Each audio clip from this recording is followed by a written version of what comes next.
né? E posso dizer que, para mim, é um motivo de muita honra estar ocupando essa tribuna, numa data tão especial, não só para a nossa família, mas para toda a nossa família em Cristo Jesus. Tá? Então, como já foi dito aqui anteriormente, no início, nosso muito obrigado a você que veio estar participando desse momento juntamente com a nossa família de sangue, né? Nós que podemos chamar pedaço de tia, de fato, porque ela não é, né? Mas enfim, dizer que nós estamos muito felizes. Eu gostaria de essa noite conversar com você daquilo que Deus propôs para as nossas vidas essa noite, que está no Salmo de número 90. Se você trouxe a sua Bíblia, se você tem ela no celular e pode acessá-la, tá? Pode acessar aí no Salmo de número 90. A eternidade de Deus e a transitória do homem. Salmo de número 90. Confesso para os irmãos que tenho que resistir à tentação de que, enquanto preletor dessa noite, não fazer nenhum tipo de pegadinha com o tio Daci, né? Nós estávamos ali conversando, e enquanto Paulo lia a sua biografia e falava das datas, a gente se olhava e dizia, não está batendo essas datas, não tem como, não é só essa idade aí, né? Mas enfim, né? Tio Daci, muito querido por nós, e vamos ao que interessa nesse momento. Salmo de número 90, diz assim a palavra do Senhor, oração de Moisés, homem de Deus. Senhor, Tu tens sido o nosso refúgio de geração em geração. Antes que os montes nascessem e se formassem a terra e o mundo de eternidade a eternidade, Tu és Deus. Tu reduzes o homem ao pó e dizes, tornai filhos dos homens. Pois 1000 anos aos Teus olhos são como o dia de ontem que se foi e como a vigília da noite. Tu os arrastas na torrente, são como um sono, como a relva que floresce de madrugada. De madrugada viceja e floresce, à tarde murcha e seca. Pois somos consumidos pela Tua ira e pelo Teu furor conturbados. Verso 8. Diante de Ti puseste as nossas iniquidades, e sob a luz do Teu rosto os nossos pecados ocultos. Pois todos os nossos dias se passam na Tua ira. Acabam-se os nossos anos como um breve pensamento. Os dias da nossa vida sobem aos 70 anos, ou, em havendo vigor, a 80. Neste caso, o melhor deles é canseira e enfado, porque tudo passa rapidamente e nós voamos. Quem conhece o poder da tua ira e a tua cólera, segundo o temor que te é devido? Ensina-nos a contar os nossos dias, para que alcancemos coração sábio. Volta-te, Senhor, até quando? Tem compaixão dos teus servos. Sacia-nos de manhã com a tua benignidade, para que cantemos de júbilo e nos alegremos todos os nossos dias. Alegra-nos por tantos dias, quantos nos tem afligido, por tantos anos quanto suportamos a adversidade. Aos teus servos apareçam as tuas obras, e a seus filhos a tua glória.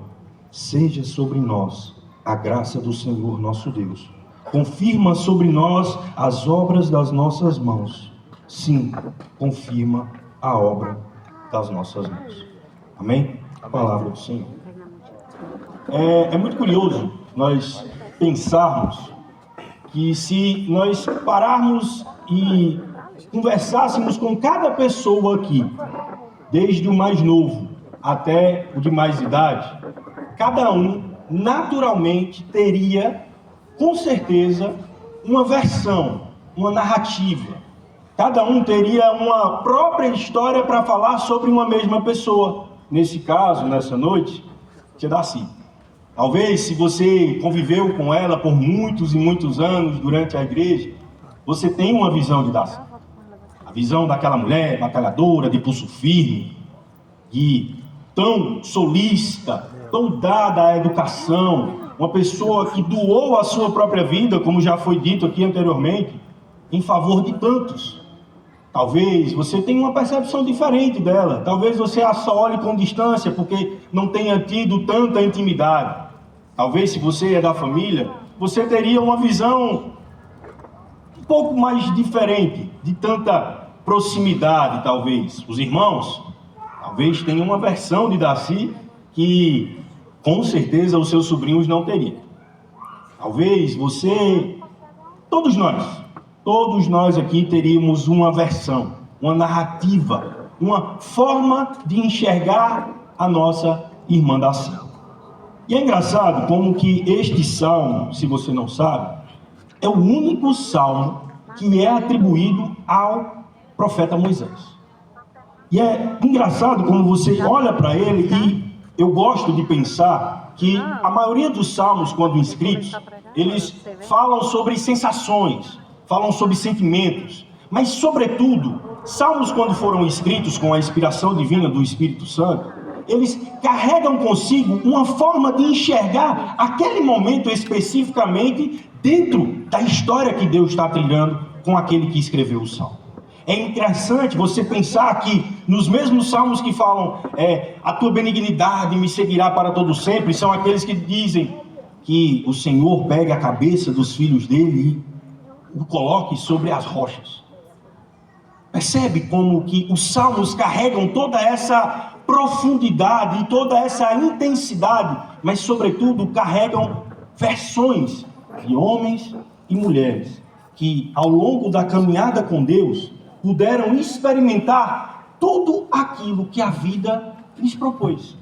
E os salmos vêm para nos mostrar isso, mostrar que a vida nada mais é do que a bela existência dentro da profundidade, dentro da complexidade, dentro de todo o sofrimento, mas quando vivida sob a perspectiva correta, vale a pena ser vivida, porque ela glorifica a Deus. E é pensando justamente sobre isso, sobre essa ideia, sobre essas narrativas a respeito de tantas coisas, eu gostaria de conversar com você essa noite sobre o tema Uma Vida que Glorifica a Deus. Atente-se comigo para o que diz o verso de número 1, 2, 3 e 4. Senhor, Tu tens sido nosso refúgio de geração em geração. Antes que os homens nascessem e se formasse a terra e o mundo, de eternidade a eternidade, Tu és Deus. Tu reduzes o homem ao pó e dizes, tornai filhos dos homens. Pois 1000 anos aos Teus olhos são como o dia de ontem que se foi, e como a vigília da noite. Fernando Pessoa tem um poema que lhe foi atribuído que diz que o universo não é uma ideia minha. A minha ideia do universo que é uma ideia minha. Eu tomei a liberdade de fazer uma pequena adaptação sobre esse poema e digo assim: Deus não é uma ideia minha. A minha ideia de Deus que é uma ideia. O que isso significa para nós, num primeiro momento? Que por mais que nós tenhamos narrativas, por mais que nós tenhamos versões diferentes a respeito de diversas pessoas, por mais que neste mundo em que nós estamos vivendo, atordoados e bombardeados por tantas e tantas narrativas, a respeito de tantas e tantas verdades que nos são propostas, que nos são apresentadas e que tentam roubar o nosso coração, a Bíblia deixa claro para nós, através desses salmos, desse salmo especificamente, que por mais que você tenha tudo isso posto à sua frente, posto à sua volta, tentando roubar o seu coração, Deus, Ele tem sido o nosso refúgio de geração em geração. O que isso significa? Significa que não há narrativas que possam nos roubar daquilo que Deus tem preparado para os seus filhos. Significa que, independente das narrativas que nos são apresentadas, independente das versões que nós temos a respeito de Daci, independente das versões que você, eu, todos nós tenhamos um pelos outros, o que importa para uma vida que vale a pena ser vivida segundo o Evangelho é aquilo que Deus propôs enquanto narrativa dele para todos nós. Pense comigo. Senhor, no verso 2, pense comigo. Antes que o monte nascesse e se formasse a terra e o mundo, de eternidade a eternidade, Tu és Deus. Moisés deixa muito claro aqui que, independente de tudo aquilo que acontece, independente de tudo aquilo que passou, independente de todas as coisas que aconteceram, o Senhor continua firme e imóvel. Ele continua irrepreensível. Ele continua santo. E como Moisés diz, ele tem sido o nosso refúgio. Ele tem sido o nosso abrigo, a nossa fortaleza, a nossa casa. Por que eu estou querendo dizer tudo isso? Por que eu estou falando todas essas coisas? Porque se você tirar um pouco do seu tempo para conversar com Telaci, e ela tem tempo para conversar, se você se assim propor, você vai escutar diversas histórias. Por exemplo, eu, enquanto fazia a biografia dela, a biografia religiosa dela, da vida espiritual dela, podemos assim dizer, nós nomeamos 19 pastores efetivos, titulares, que passaram durante a vida de Telaci. E ela disse, fora os que vinham e voltavam e todas aquelas coisas. E eu disse, Telaci, e igreja? Ela disse, não, a igreja, a gente começou a congregar e derrubaram a igreja, aí a gente teve que fazer campanha para poder construir de novo a igreja, e a gente ia para Senador Pompeu e o pastor foi apedrejado em praça pública, porque teve que ser perseguido, porque antigamente era conhecido como bode velho, toda aquela coisa, e ela vai narrando, e vai mostrando uma história dentro da espiritualidade dela, de muito sofrimento, de muita perseguição. Mas o que ressaltou para mim, ao tentar extrair dela ensinamentos preciosos, foi o fato de que, independente de 19 pastores terem passado pela sua vida, independente de igreja em Senador Pompeu, ajudando a plantar igreja no Cedro, independente de estar aqui na igreja presbiteriana na 15 de novembro, independente de ter passado tantas e tantas pessoas por esta vida, o Senhor continuou sendo o seu refúgio. O Senhor continuou sendo a sua casa. Porque no original aqui, a palavra refúgio pode ser muito bem traduzida como casa, como lugar de abrigo, lugar de sossego, lugar onde ela encontrava acalento, lugar onde ela encontrava descanso para sua alma, que tem um currículo extenso e muito corrido e invejável, mas que, quando precisava descansar, só encontrava em um lugar: no Senhor. E aí a minha pergunta para você, eu não posso ser aqui leviano e ser leviano com a palavra de Deus e dizer que nós não teríamos como tirar lições a respeito destes primeiros blocos. Eu poderia acabar aqui com esse primeiro momento e dizer assim, é sobre dar-se esse sermão. Não, não é sobre dar-se esse sermão, é sobre o Cristo, que se apresenta a nós como refúgio e fortaleza, mesmo quando nós muitas vezes temos negado o seu abrigo. E aí a minha pergunta para você essa noite é simples, muito objetiva, e pediram para ser objetivo. Quem tem sido neste mundo de tantas e tantas narrativas, de tantas e tantas influências, quem tem sido o seu refúgio? Quem tem sido a sua fortaleza? Aonde você tem encontrado descanso quando o seu coração se encontra aflito? Você talvez diga na minha esposa, no meu esposo, nos meus filhos, na minha tia, na minha avó, na minha igreja, na filosofia, na psicologia, na medicina, nos bens, nas conquistas. Mas você, no fundo, sabe que isso não tem acalmado o seu coração. No fundo, você sabe que isso não tem trazido refúgio algum para a sua alma. No fundo, você coloca a cabeça no travesseiro antes de dormir e o seu coração continua inquieto. Porque Deus não tem sido, muitas vezes, o nosso refúgio. Ao olhar para a trajetória de Telaci, nós observamos altos e baixos. Não quero aqui fazer apologia e dizer, sigamos assim, porque isso não é sobre moralidade. Isso é sobre um indivíduo que, assim como Moisés olhou e com todas as suas complexidades e com todas as suas dificuldades, disse, permanecerei firme no Senhor, que é o meu refúgio. Seguimos adiante, O verso de número 5 diz: tu nos arrasta na torrente, são como um sono, como a relva que floresce de madrugada viceja e floresce, à tarde murcha e seca. Moisés está nos ensinando que este Deus, a qual nós dizemos seguir e nos apegamos à sua palavra, ele é distinto dos homens. Moisés faz uma diferenciação por meio de paralelismo, dizendo assim: olha, deixa eu explicar um negócio para vocês. Este Deus é um Deus grande, é um Deus infinito, é um Deus transcendente, é um Deus que ele foge de qualquer tipo de explicação, foge de qualquer compreensão humana. Esse Deus, ele só se permite ser conhecido quando ele deseja se revelar. Ele não é explicado pela lógica humana. É um Deus que ele é grande, ele é gigantesco, e ele está infinitamente distinto e separado em natureza e em essência do ser humano, que é breve. Mas esse Deus se mostra como o nosso refúgio.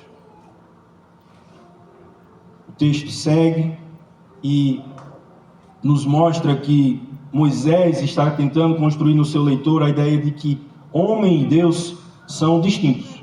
Deus, o Deus do pacto, que é o Deus de Moisés, o nosso Deus, está acima dos homens e das nossas histórias, das nossas próprias narrativas. Ele governa e controla tudo para o louvor da sua glória. Mas apenas dizer que Deus está acima dos homens seria muito simplório. A profundidade do bloco está exatamente no que eu disse anteriormente. Ele tem sido o nosso refúgio. Dentro da sua narrativa, Moisés conheceu esse Deus grandioso, capaz de grandes feitos e grandes atos. Conviveu com grandes e pequenos homens. Aprendeu muita coisa durante a sua história no palácio, quando esteve na companhia de seu sogro Jetro, posteriormente na parceria com Arão. Mas quando ele precisava de refúgio, descanso e abrigo, era no Senhor que havia lhe chamado lá na sarça ardente. Descanso e abrigo somente no Deus a qual nós dizemos pertencer. O Deus de Abraão, Isaque e Jacó não era apenas o Deus de seus antepassados, mas era o seu amigo. Com essa primeira percepção, nós entendemos que, diante de toda essa complexidade de quem Deus é, Moisés, ele olha e diz: meu Deus, esse Deus é muito grande, mas ele também é abrigo, e ele tem uma percepção muito bonita, e ele diz: é isto. Ele é grande, ele é Deus. E o que acontece quando o ser humano tem a percepção de que Deus é Deus? O que acontece?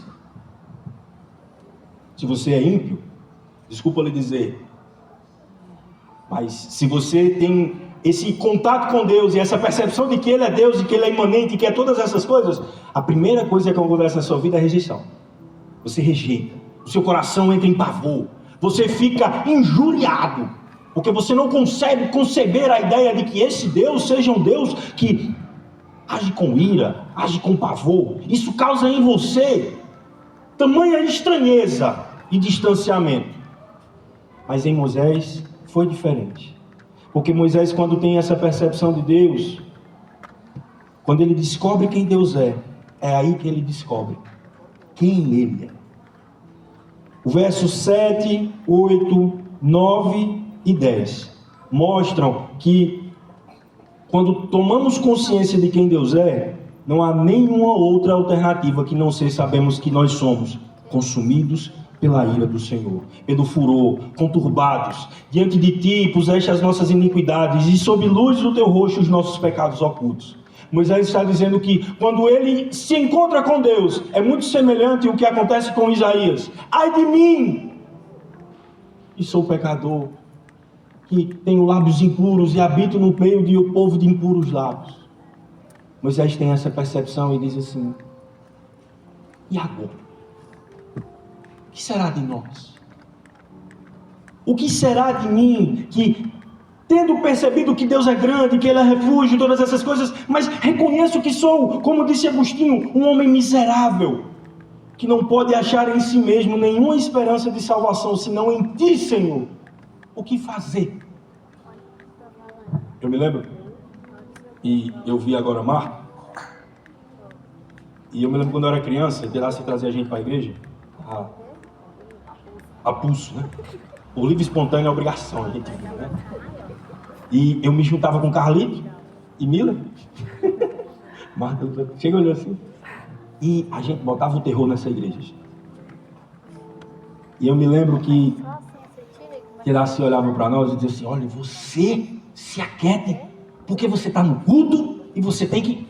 E era aquela coisa, tudo. E eu ficava assim, era meio inconsistente para mim. Eu não conseguia conceber a ideia de que nós...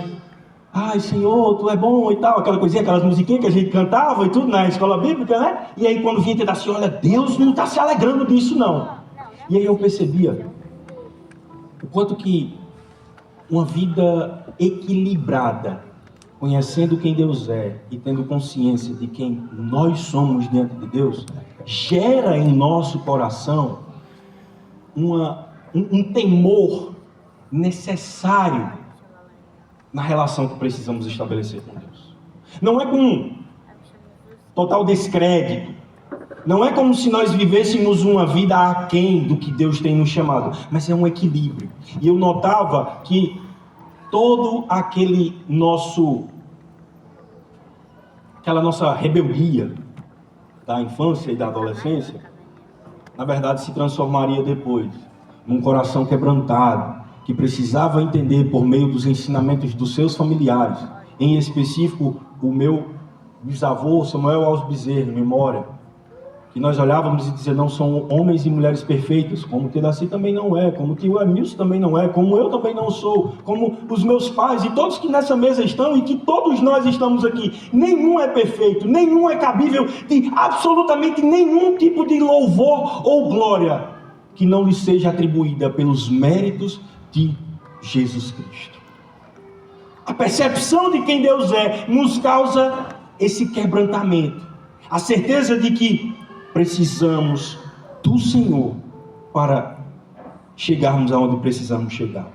E aí o Salmo continua falando sobre essa conclusão que Moisés olha e diz: olha, os dias da nossa vida sobem aos 70, ou havendo vigor a 80. É como se ele dissesse assim: ó, passou disso aí, é canseiro enfado. E talvez você diga: nossa, como que Moisés diz um negócio desse se Moisés viveu 120 anos?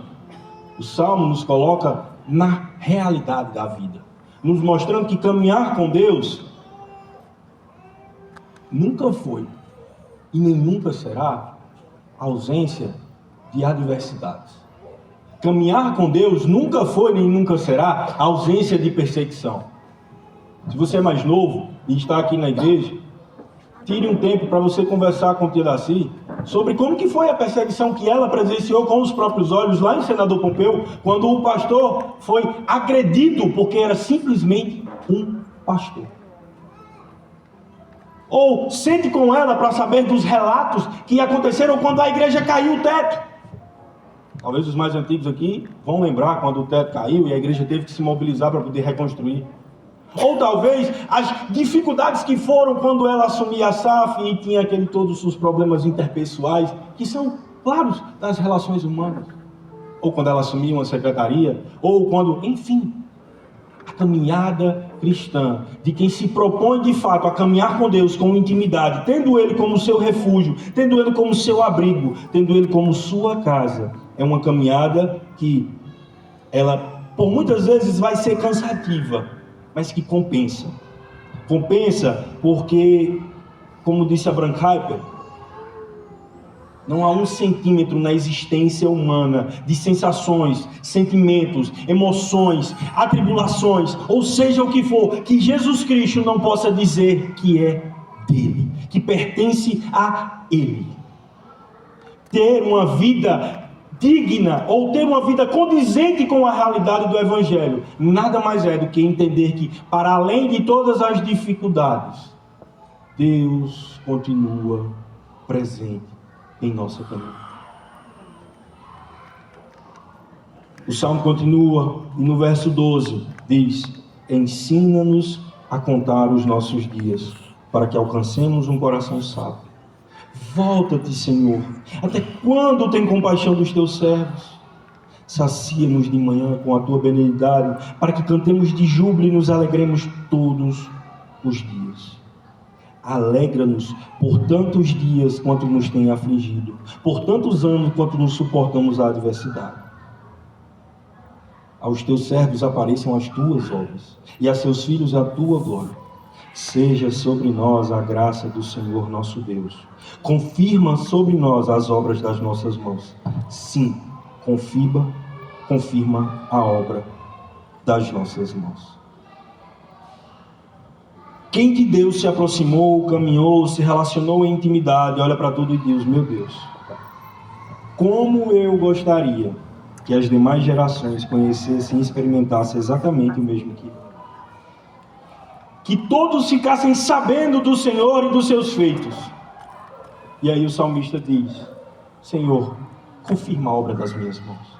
Porque o salmista entendeu que Deus é o seu refúgio. Ele é um indivíduo miserável e pecador, mas ancorado na certeza de que o sacrifício de Cristo lhe proporciona vida, e não só vida, mas vida em abundância. O salmista diz: Senhor, confirma a obra das nossas mãos. Não há a menor possibilidade, meus irmãos, de nós aqui esta noite falarmos sobre legado, de falarmos sobre feitos que ficarão para a história. Não há a menor possibilidade, ou o menor espaço que seja, para nós falarmos sobre qualquer tipo de benfeitoria que fique para as próximas gerações, se isto não estiver pautado naquilo que Deus pediu que nós fizéssemos. Já que Tedacia é tão boa no catecismo, para que fim o homem foi feito? Para glorificar a Deus e nada mais. O indivíduo que entendeu e internalizou isso, ele com certeza viveu uma vida próxima de Deus e terá os seus feitos para as próximas gerações. Eu olho muito para o que tem sido proposto por um falso evangelho a respeito de prosperidade. Tem se difundido por aí que a prosperidade, ela nada mais é do que o ato de que eu dou e recebo, como se a fé cristã fosse, na verdade, um fundo de investimento e de rentabilidade rápida, né? Você deu a oferta aqui hoje e amanhã pode ter certeza que você terá de volta o que você investiu 100, 70, 100 vezes por um. Mas eu gosto de pensar na ideia bíblica e real sobre prosperidade.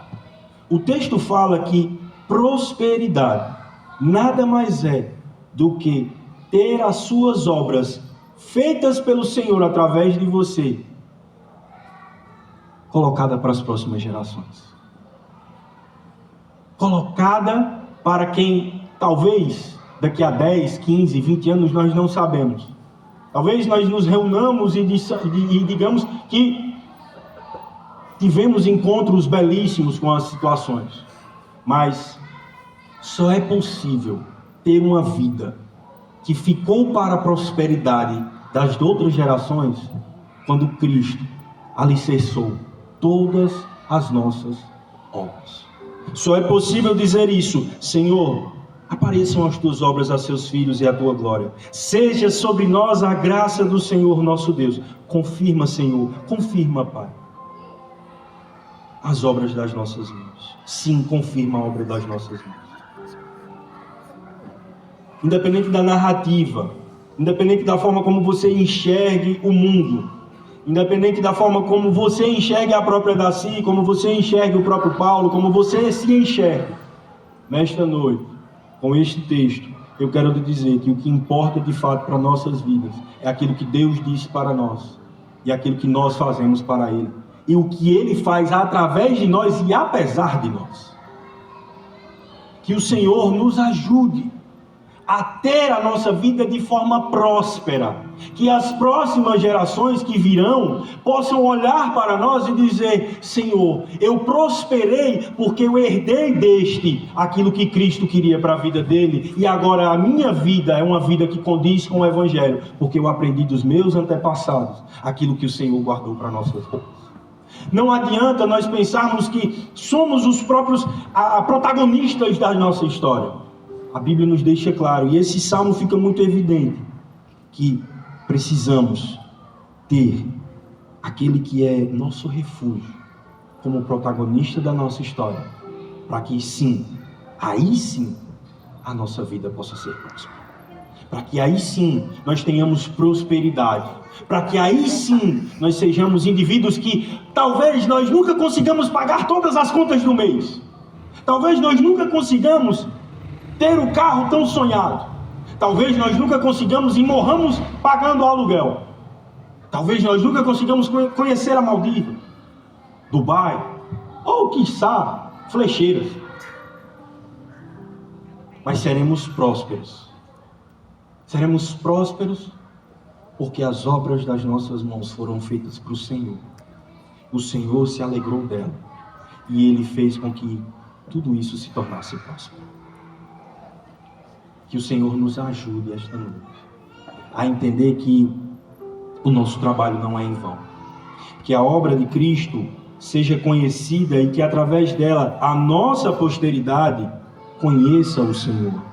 Que o trabalho que fizemos para o Senhor dê fruto. Que ao construírem narrativas a respeito de Jesus, nos incluam nela, mas não de forma negativa, mas de uma forma positiva, dizendo, como o Salmo inicia, oração de Moisés, homem de Deus. Que o Senhor nos ajude esta noite a encontrar refúgio e que o nosso coração repouse nele, para que assim encontremos descanso. Curve sua cabeça, vamos fazer uma oração.